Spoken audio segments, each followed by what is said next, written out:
Welcome to Man Does Tech, where I solve the problems you didn't even know you had. You have admin rights and the USB unlocked. Start immediately. First, unlock the drive using your password or 48-digit recovery key so Windows can operate on it. Once done, back up any critical files to another location. This prevents data loss during decryption.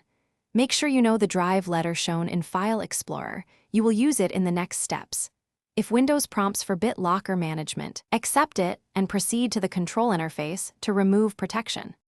You're now in the BitLocker management interface. Here's how to stop protection.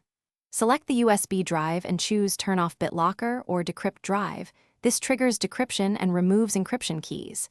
You'll be asked to confirm, agree, and let Windows run the process.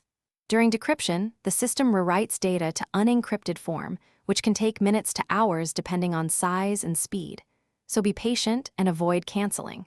If prompted for the recovery key again, enter it to continue.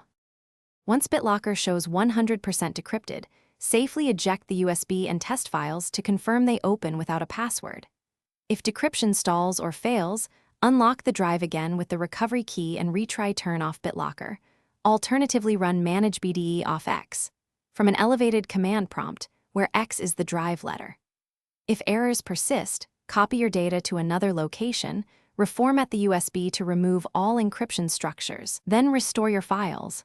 That fixes most.